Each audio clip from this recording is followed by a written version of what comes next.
Bonjour à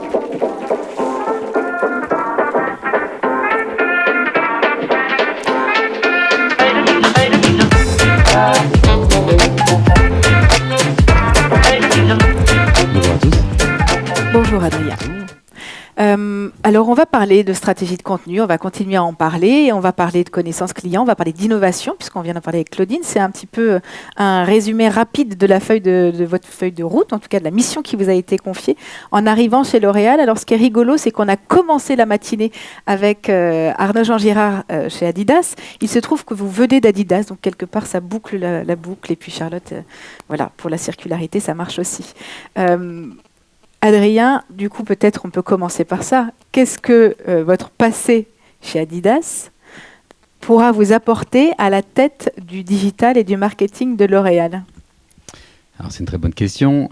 Effectivement, j'ai passé 20 ans chez Adidas, 10 ans en France, 5 ans aux États-Unis et 5 ans en Chine, où j'ai pu travailler sur des métiers de business et d'activation.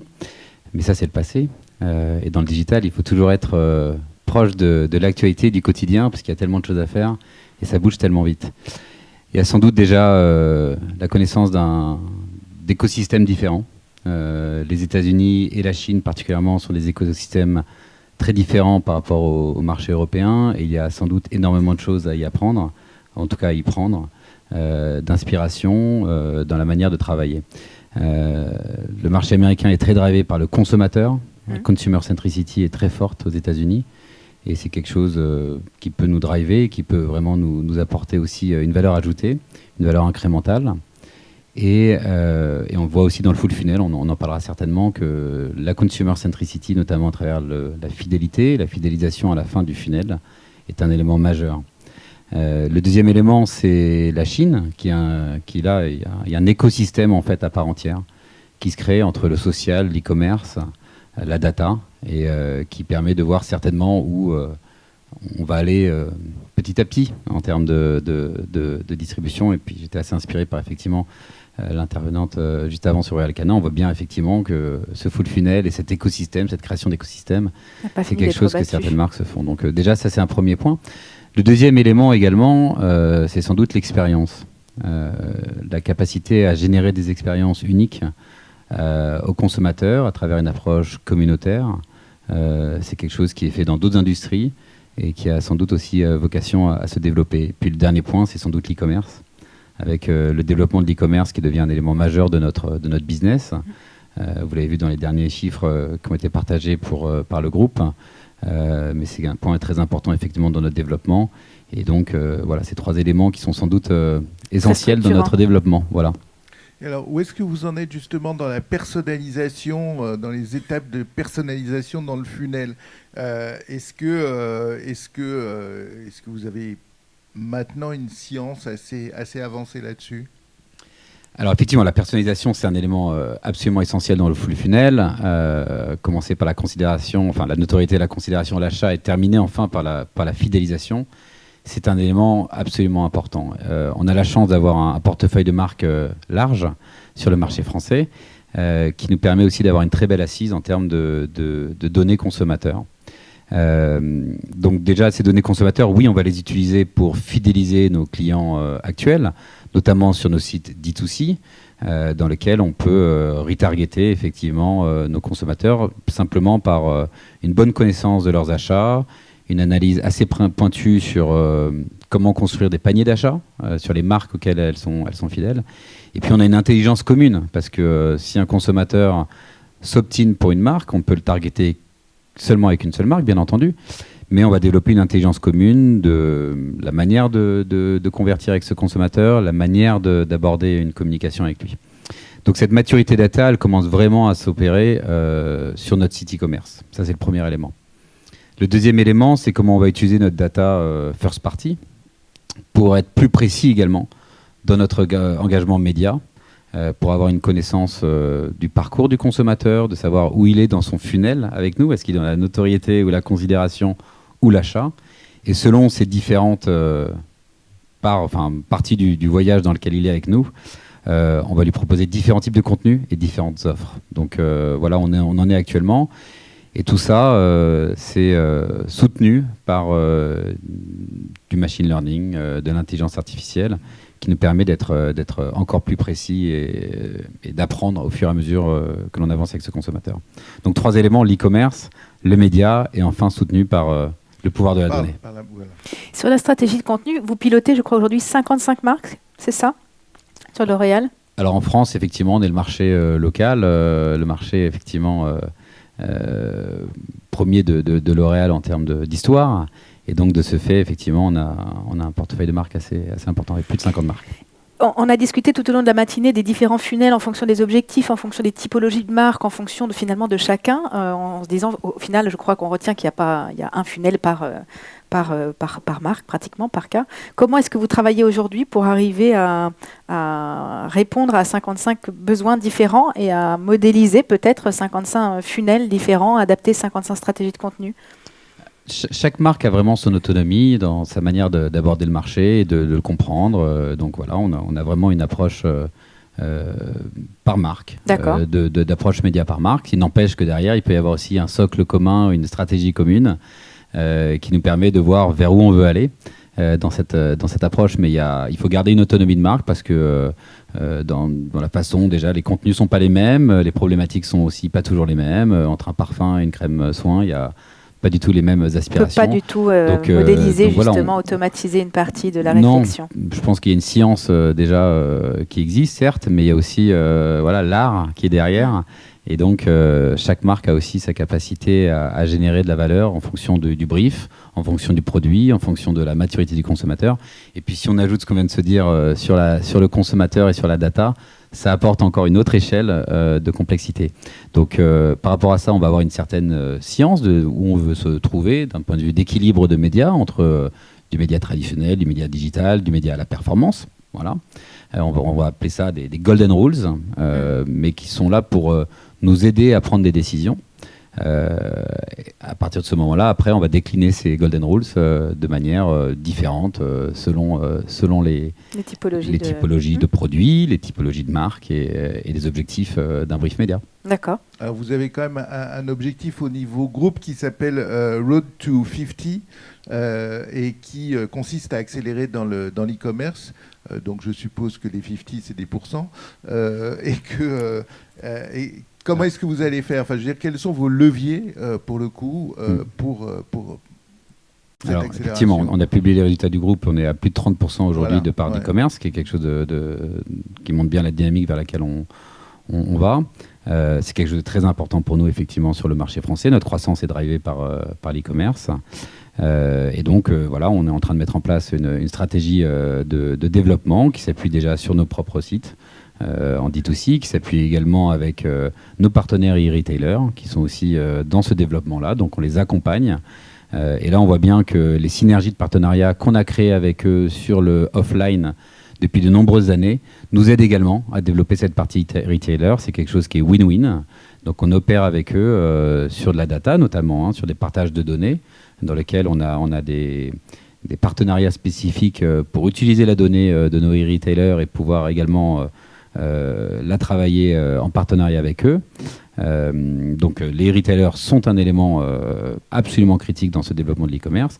Et puis on a également la partie avec les pure players, dans lesquels notamment Amazon, mais également d'autres pure players spécifiques à la beauté que l'on développe. On a travaillé également un partenariat avec Vente Privée, dans lequel on opère en Bronze Place, ce qui nous permet d'opérer directement avec notre site D2C, et d'avoir du coup, on parlait tout à l'heure de la long tail, d'avoir un ensemble de produits beaucoup plus large sur Vente Privée en Always On. Et sur vos investissements médias, là aussi, il y a un impact, j'imagine. Bien sûr, dans nos investissements médias, du coup, ça nous pousse à développer notre part de digital aujourd'hui. Donc, on est dans cette croissance en pourcentage de médias investis sur le digital. Et dans le même temps, évidemment, pour accompagner la croissance d'e-commerce, on sait que dans le digital, il y a aussi une partie qui est performance. Et donc, cette performance, ce média à la performance, qui nous permet de générer une efficacité sur l'e-commerce, c'est également quelque chose qui va en en croissance. Et sur la ventilation, en 2020, je crois que vous étiez à peu près à 63% de vos investissements sur le digital, 77% pendant le premier confinement. Est-ce que vous avez un ordre de grandeur à nous donner sur on-off ou c'est pas... C'est des sujets qui peuvent varier de manière assez importante aussi selon les marques, selon les divisions, selon différents critères. Donc voilà, il y a une tendance générale de développement du digital dans lequel aussi les médias traditionnels nous accompagnent, puisque la presse est aussi en train de se développer là-dessus, la télé également, avec la télé segmentée. Donc c'est des choses, on va dire, c'est un mouvement général des médias qui va vers une digitalisation normale de la société. On en a énormément discuté tout à l'heure. L'arrivée aussi des réseaux sociaux qui a aussi fortement changé les choses. Les influenceurs, qui est une autre manière aussi de voir du média. Donc il y a une digitalisation générale des médias qui s'opèrent. Après les équilibres, finalement, ils se travaillent selon des contextes précis, selon des moments précis.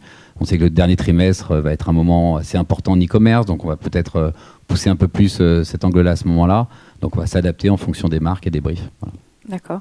Fred, tu voulais dire quelque chose ? Le dernier axe de votre mission repose sur une politique d'innovation forte.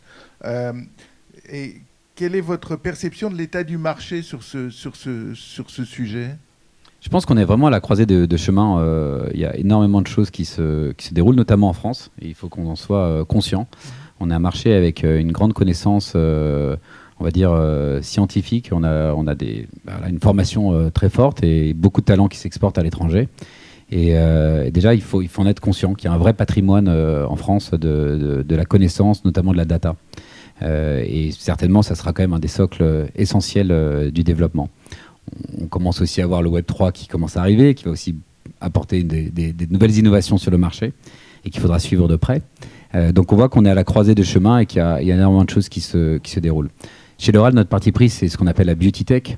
C'est d'être à l'intersection entre la science et la technologie. Et on pense que c'est à travers le développement d'expériences, de produits, mais également de notre manière d'aborder le consommateur, en étant vraiment à la recherche à la fois d'utiliser la science. We are born from science, vous l'avez vu tout à l'heure dans les images avant, mais également de l'associer également avec cette approche technologie-innovation. C'est là où on va vraiment pouvoir apporter de la valeur. On le fait notamment sur des produits qu'on a fait le rouge sur mesure avec Yves Saint Laurent.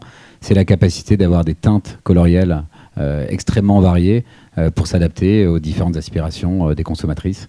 Et donc on voit qu'on développe également des produits dans nos innovations. Et ça, c'est un élément essentiel de notre stratégie. Et vos prochains sujets d'expérimentation à la matière, du coup ? Il y en a beaucoup des cas d'usage qu'on est en train de développer. Le O+O, donc la capacité de développer le online plus le offline et de travailler un process, un consumer journey, on va dire seamless. J'ai essayé de retrouver mes mots sans français, couture. mais voilà, sans vous dites quoi ? Sans couture ? Sans couture, voilà, un développement du parcours consommateur sans rupture, sans couture, évidemment. On voit qu'il y a énormément de choses à faire sur cette partie-là et on teste pas mal d'éléments. On a nos services notamment qui permettent d'avoir des diagnostics de peau, des diagnostics aussi pour pousser les types de maquillage qu'on souhaite avoir ou de soins qu'on souhaite avoir pour la peau également, qu'on a intégré au sein de nos sites D2C et que l'on opère également en offline. On voit la capacité non seulement d'obtenir de la donnée consommateur, de la donnée contextuelle, mais aussi de pouvoir pousser à la conversion aussi bien en online qu'offline. Donc les perspectives de développement sont fortes à la fois dans les produits, dans la data, mais également pour quelque chose qui nous touche tous ce matin pour le Retail Morning, dans le offline plus le online. Et peut-être dans le métaverse aussi, non ? On regarde le sujet. Il y a une task force qui est en train de regarder le sujet de près. On regarde le sujet avec intérêt, évidemment, et on va voir ce qui en découlera. Vous venez d'Asie, on écoutait tout à l'heure Arnaud Cabanis sur TikTok et parler un peu des balbutiements du social commerce, parce que c'est encore qu'un balbutiement. Comment est-ce que vous pensez pouvoir accélérer en la matière ou faire accélérer vos partenaires ? C'est vraiment effectivement l'inspiration en Asie est très forte et nos marques en Asie l'utilisent énormément, notamment sur Douyin, qui est le TikTok chinois, mais également sur d'autres plateformes e-commerce.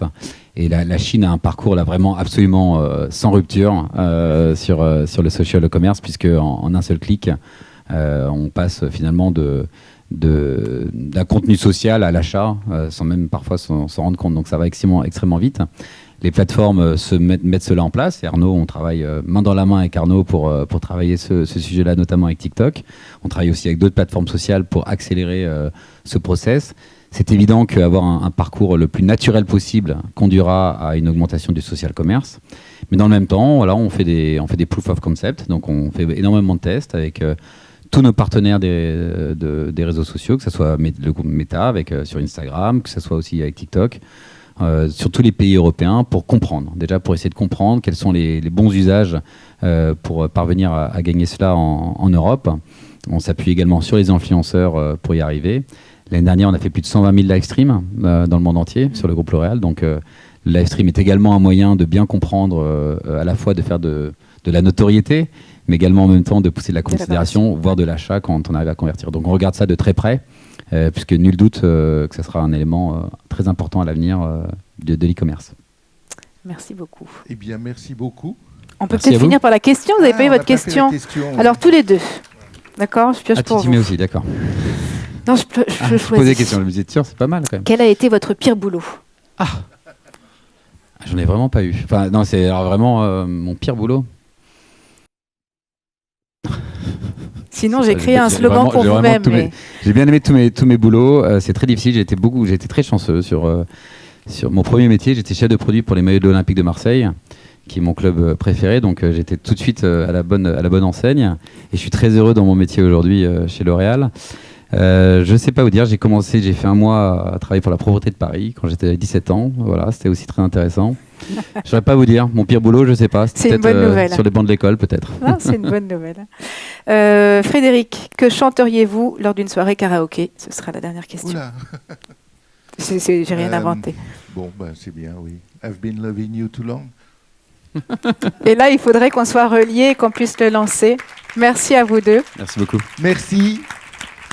Merci Adrien.